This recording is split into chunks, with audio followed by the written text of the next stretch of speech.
Le reste de la capsule, on va parler plus des autres éléments du système urinaire, notamment les deux uretères, la vessie et l'urètre. Donc, pas grand-chose ici, c'est une description plus anatomique. Donc, l'essentiel est écrit. Vous pouvez relire à la maison la diapositive. J'ai pas beaucoup d'explications supplémentaires à fournir. Donc, si on prend ici l'image du corps humain ici, d'un cadavre, on reconnaît vraiment les principaux organes. Donc, simplement pour vous situer, le foie est ici, j'ai l'estomac du côté gauche ici. J'ai les deux reins qu'on a parlé beaucoup dernièrement. La vessie qui va se retrouver dans la position plus basse ici, centrale. Et les uretères qu'on a colorés en vert ici pour que ce soit plus évident. Donc, il y en a une pour chaque rein, évidemment, du côté droit et gauche. C'est très simple. Une uretère, c'est un long tube fibromusculaire. Donc, beaucoup de fibres musculaires, évidemment. Beaucoup de fibres de collagène aussi pour donner une certaine élasticité, mais une certaine résistance également au niveau du conduit. Parce qu'évidemment, quand ils vont se gorger d'urine, il faut qu'ils soient capables, il faut que l'uretère soit capable de s'étirer pour absorber justement ce surplus de liquide. Comme beaucoup d'organes, il y a toujours 3 ou 4 couches de tissu qui vont composer l'organe. Donc, dans ce cas-ci, l'uretère est composé essentiellement de 3 tuniques, 3 couches.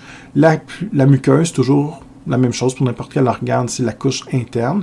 Elle est évidemment imperméable. Bon, on empêche la fuite d'eau, la fuite d'urine à travers la paroi, bien sûr. Donc, ça c'est évident. On ne veut pas perdre de l'urine dans le corps. Et extensible, donc beaucoup de fibres élastiques qui vont permettre un certain étirement et ensuite un repositionnement de cette paroi à sa position initiale. La musculeuse, c'est le muscle musculaire qui vont se contracter pour, évidemment, propulser l'urine. Et la couche externe, c'est souvent une séreuse. On a déjà parlé du terme adventiste, une séreuse incomplète. Je ne reviens pas sur l'explication ici, mais toujours comme n'importe quelle couche externe, on est là pour protéger l'organe généralement. Et cette couche externe, elle est particulière au niveau de l'uretère, puisque quand la vessie elle est pleine, on va venir comprimer, écraser, si vous voulez, l'adventice, un peu comme si j'écrasais une paille pour empêcher le liquide de circuler, puis évidemment, c'est pour empêcher le retour de l'urine vers les reins. Donc, en fait, si on revient à l'image ici que je pointe présentement, l'uretère qui est ici, qui va se connecter dans la vessie, bien, il y a une partie de l'uretère, justement, qui va entrer à l'intérieur de la vessie, puis quand la vessie est bien pleine, bien, on va écraser l'extrémité, tout simplement pour empêcher l'urine de retourner vers les reins. Une coupe transversale schématisée ici de l'uretère, ce qui est particulier, c'est qu'on voit que la couche interne de la muqueuse fait une forme un peu étoilée. Hein? On remarque que c'est un peu spécial comme forme, donc c'est pas un cercle parfait. Il y a une explication, ces rides-là, ces espèces de replis-là, évidemment, on voit ça quand c'est une uretère qui est vide, qui n'a pas d'urine, mais quand il va se gorger d'urine, évidemment, ces replis-là vont s'étirer, puis on va devenir plat, et ça va permettre justement d'absorber un surplus de liquide. Et on pourra dans ce cas-là remarquer que la muqueuse interne sera vraiment au niveau beaucoup plus lisse en fait. Donc ça, c'est symptomatique d'une uretère qui est pleine d'urine. Au niveau de la vessie, ben, encore une fois, c'est pas mal écrit. Donc, évidemment, c'est un sac musculaire. On verra le nom des muscles tantôt. Je ne l'ai pas dit tantôt, mais c'est des organes rétropéritonéales. Donc, on se souvient qu'est-ce que ça veut dire. Hein? C'est des organes qui sont en arrière du péritoine. Donc, ils ne sont pas couverts par cette séreuse de la cavité abdominale. Et ce qui est particulier, il y a comme une espèce de triangle inversé au niveau de la vessie qu'on appelle le trigone. Je vous montrerai tantôt sur un schéma. Le trigone, en fait, c'est un espace triangulaire qui va permettre de rediriger l'urine vers l'urètre pour être expulsée. C'est un peu comme un entonnoir, en fait, un entonnoir inversé pour faciliter le déplacement de l'urine. On verra ça tantôt sur une image. Donc, dans ce cas-ci, encore une fois, un peu la même image que je montrais tantôt avec le système urinaire. Donc, la vessie, on l'a coloré en vert ici, pour vous situer un petit peu. Donc, on remarque chez la femme, chez l'homme, le positionnement qui est un peu différent, la taille aussi, donc un peu plus grand ici que chez l'homme en bas. Pour vous situer, l'utérus ici, donc, on reconnaît l'organe ici, et la vessie est en dessous chez la femme. Souvent, vous inversez les deux, mais l'utérus est toujours en haut. D'ailleurs, on va remarquer chez la femme enceinte, dans les derniers jours, derniers mois, par exemple, le fœtus a pris un poids maximal et donc ce qui arrive, souvent maman est incontinente. Pourquoi? Parce que bébé prend tellement de place qu'il vient pousser sur la vessie. Donc non seulement on a moins de place pour accumuler l'urine chez la femme, ou chez la mère, je devrais dire, mais en plus, en comprimant, en poussant, bébé qui pousse ici sur la vessie, ben, ça favorise l'expulsion de l'urine. Donc, c'est ce qui va arriver si vous travaillez avec les femmes enceintes. C'est très courant de voir une maman dans les derniers jours qui peut souffrir d'incontinence comme ça de temps en temps. La vessie est composée de 4 tuniques, donc on a une de plus, la sous-muqueuse. C'est une couche intermédiaire entre la musculeuse et la muqueuse. C'est essentiellement les mêmes fonctions que j'ai décrites tantôt, donc vous pourrez relire ça en détail. Ce qui m'intéresse plus, la particularité, c'est au niveau de la musculeuse. Là, c'est différent. Au niveau de la vessie, il y a ce qu'on appelle un sphincter. Donc ça, c'est un muscle en forme d'anneau circulaire qui peut s'ouvrir ou se fermer.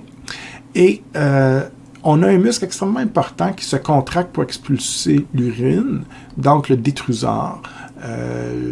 Donc, si on a des atteintes à ce muscle-là, des fois, ça peut être des causes d'incontinence. Okay? Donc, c'est un muscle extrêmement important. C'est lui qui va contrôler justement l'expulsion de l'urine. Si on regarde un petit peu l'anatomie, avant que je vous explique comment ça fonctionne tout ça, bien, le fameux trigone, on le voit ici, l'entonnoir à l'intérieur de la vessie, l'entonnoir inversé. Donc, ça va vraiment favoriser le passage de l'urine comme ça vers l'autre conduit ici qu'on appelle l'urètre. Les 2 uretères qui viennent se brancher directement sur la vessie. Maintenant, on a les orifices qu'on appelle urétéraux. Okay? Donc, ce sont les espèces de petites ouvertures qui permettent la communication avec l'uretère pour le passage de l'urine de l'uretère vers la vessie. Mais ce qui est particulièrement important pour moi, c'est les 2 éléments que je pointe présentement. Donc, il y a 2 sphincters, 2 muscles en forme d'anneau. Il y a le sphincter urétral interne et il y a le sphincter urétral externe. Ces 2 anneaux, ces 2 muscles en forme d'anneau qui vont contrôler le passage de l'urine. Mais ce qu'il faut comprendre, c'est que c'est 2 voies nerveuses complètement différentes. Donc, le premier, c'est le système nerveux autonome qui va s'occuper de l'ouverture du sphincter interne. Donc, c'est involontaire. Vous n'avez aucun contrôle conscient sur ce type de sphincter. Donc, dans ce cas-ci, c'est un mécanisme involontaire, inconscient, qui va contrôler l'ouverture. L'urine va s'engager ici, mais le deuxième sphincter, lui, c'est volontaire. C'est le système nerveux somatique qui va s'en occuper.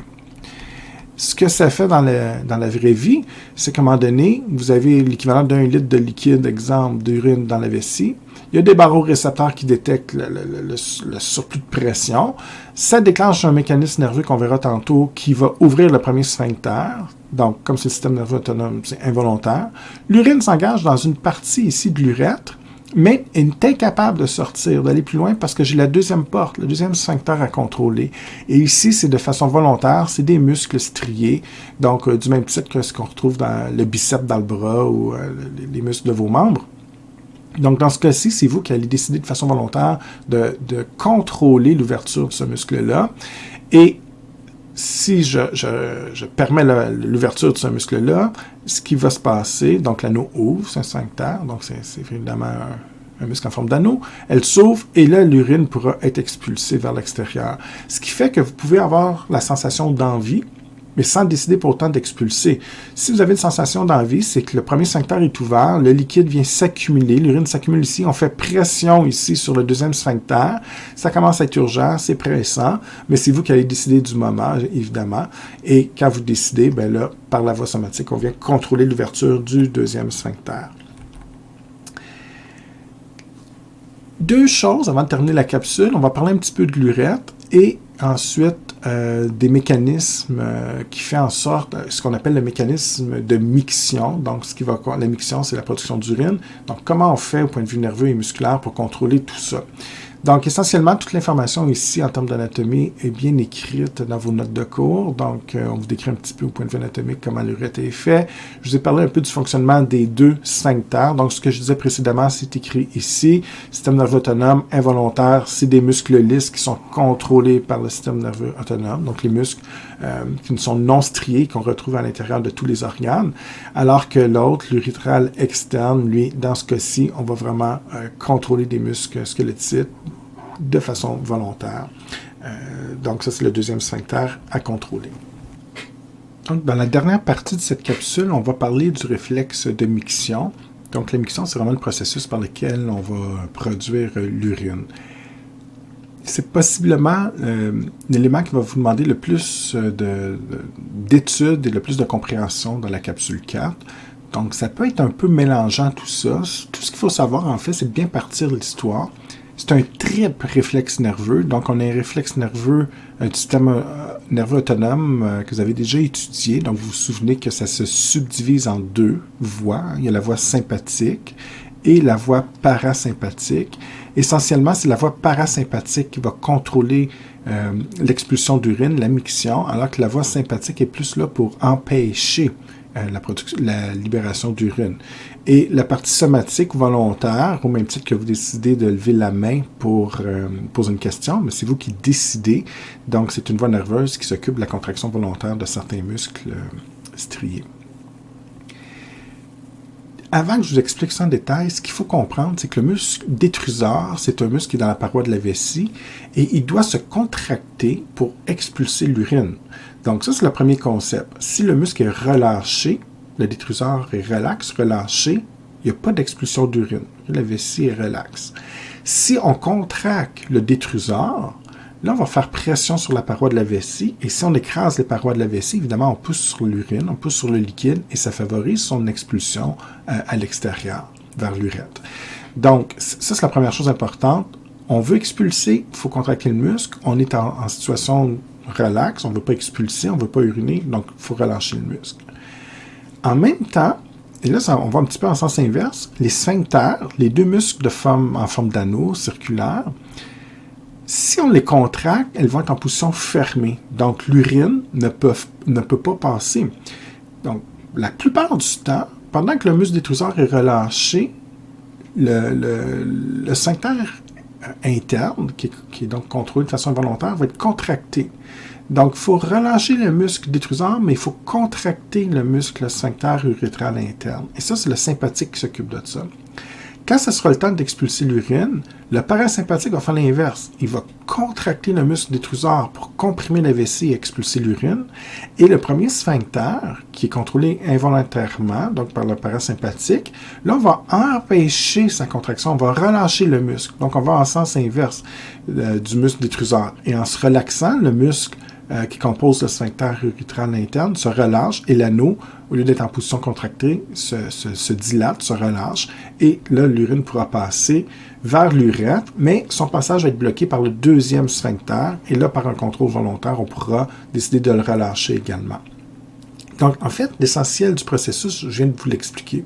Tant que vous comprenez qu'il faut contracter ou non le muscle et qu'il faut relâcher ou non le sphincter, vous êtes correct, ça c'est le premier concept. Puis après, c'est de savoir quelle voie nerveuse s'occupe de quoi. Donc, pour reprendre ça un peu plus en détail, deux processus, en fait, au niveau de la miction. La plupart du temps, on est en réflexe de stockage contrôlé par le sympathique. Il n'y a pas d'expulsion de l'urine. C'est qu'au quotidien, vous emmagasinez l'urine dans la vessie. Donc ça, c'est la première chose à distinguer. Je vous expliquerai ce qui se passe en détail, en fait, dans quelques secondes. On emmagasine l'urine.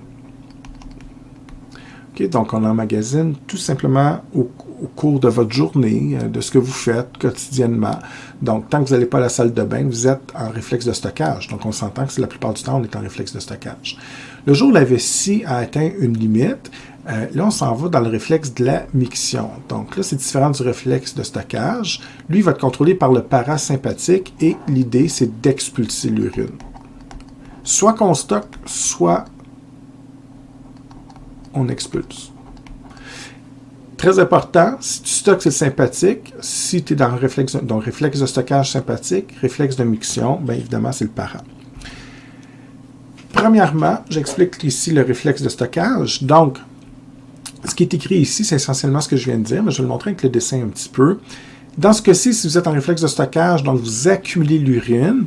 Ici, exemple, il n'y a pas beaucoup d'urine, à peu près un 100 ml. Le chiffre ne fait pas retenir, évidemment. Donc, on est en train de remplir tranquillement l'urine au gré de vos activités. Qu'est-ce qui se passe? Bien, comme je suis en réflexe de stockage, c'est essentiellement le système nerveux sympathique qui est impliqué. Donc, en mauve, c'est la voie sympathique. Hein, c'est bien dit ici dans la légende. Donc, la voie sympathique, qu'est-ce qu'on fait? On envoie des influx nerveux comme ça qui partent comme ça de la région thoracique, de la moelle épinière. Donc, c'est pas à prendre les nerfs spécifiquement, mais vous avez les nerfs thoraciques 11, 12, lombaires 1 et 2 qui contrôlent le réflexe de stockage. Donc, les influx nerveux s'en viennent comme ça ici. Et ce qui est important de comprendre, c'est qu'on relâche le muscle détrusor.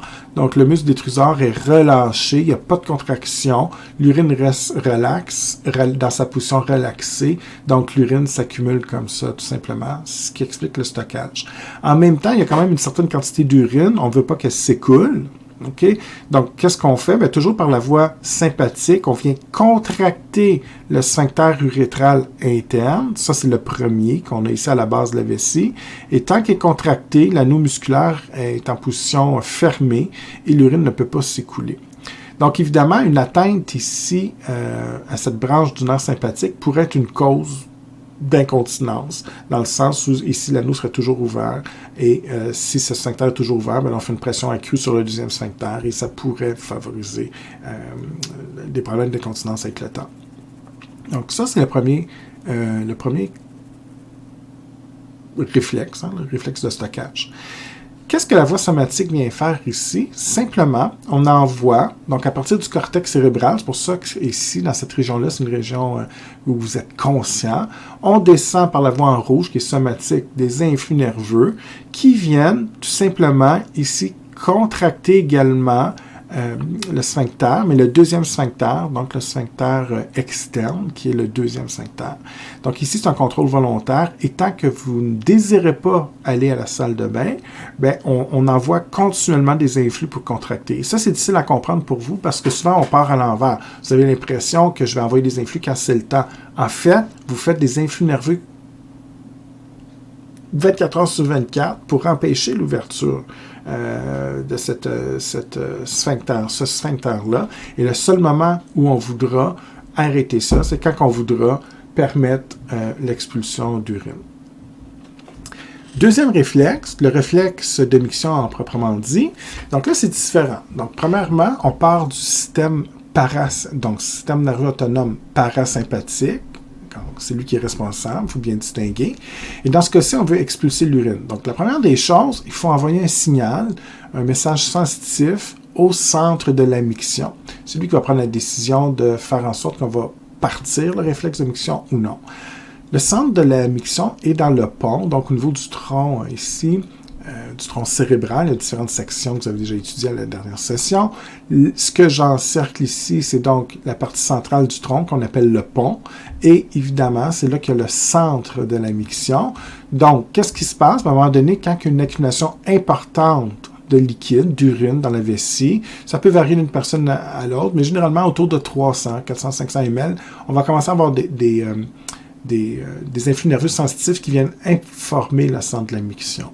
Donc, dans ce cas-ci, on a des barorécepteurs qui détectent la pression de l'urine, parce que c'est un liquide, un peu comme le sang. On a des barorécepteurs pour le sang, mais c'est une pression de liquide sur la paroi des artères. Ici, on a la pression d'un liquide sur la paroi de la vessie, c'est donc la même logique.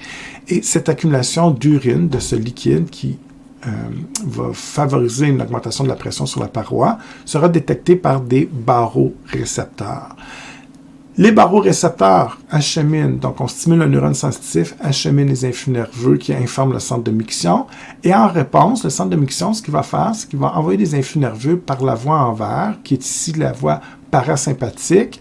Et dans ce cas-là, on fait exactement l'inverse de tantôt. Donc, dans le réflexe de la miction, le parasympathique vient contracter la paroi musculaire. Donc, le muscle détruseur va être dans sa position contractée. Et là, imaginez-vous que la vessie se contracte sur elle-même, elle s'écrase sur elle-même. Donc, évidemment, ça va pousser sur le liquide et on va favoriser l'expulsion de l'urine comme ça. Et en même temps, il faut ouvrir le premier sphincter. Donc, dans ce cas-ci, le parasympathique va relâcher. On arrête la stimulation nerveuse. Donc, on stoppe la contraction des cellules musculaires ici. Et en relâchant les myocytes, en se relaxant, le sphincter va s'ouvrir et l'urine pourra se déplacer vers le deuxième sphincter. Ceci dit, le deuxième sphincter, on a vu tantôt qu'il était contrôlé par la voie nerveuse somatique. Donc là, c'est un petit peu différent. La voie somatique part de la portion sacrale de la moelle épinière. Et dans ce cas-ci, vous décidez d'expulser l'urine, vous décidez d'aller à la salle de bain. Donc, dans ce cas-ci, il y a des influx nerveux volontaires qui viennent empêcher la contraction. Donc, c'est encore une fois, on empêche le muscle ici de se contracter. Donc, le muscle ou les myocytes au niveau du sphincter urétral externe va pouvoir se relâcher. Et là, il y a vraiment expulsion de l'urine. Il y a souvent des cas d'incontinence chez les vieillards ou encore les jeunes enfants qui sont en apprentissage de la propreté. C'est souvent cette voie-là qui ne fonctionne pas. Donc, tout le réflexe de la miction, avec le parasympathique qui contracte le détruseur, le muscle, et qui relâche le sphincter interne, ça se fait bien, sauf qu'on n'a pas de contrôle sur le deuxième. Donc, aussitôt que le premier ouvre, l'urine s'évacue. Ça explique plusieurs cas d'incontinence, en fait. Donc, il y a un apprentissage, exemple, chez le jeune enfant qui va se faire pour, justement, apprendre à contrôler la contraction de ce muscle-là, ici, du sphincter externe. De façon volontaire, évidemment, mais si on a des atteintes au système nerveux autonome, bien, évidemment, c'est involontaire. Donc là, dans ce cas-ci, c'est des cas d'incontinence où on n'a aucun contrôle volontaire. Donc, il faut bien distinguer ces deux voies nerveuses. Voilà, ça conclut cette capsule 4. Comme toujours, si vous avez des questions, vous ne vous gênez pas, vous m'écrivez par Mio et c'est avec plaisir que je vais vous répondre. Et je vous souhaite une bonne étude et on se revoit pour une prochaine capsule.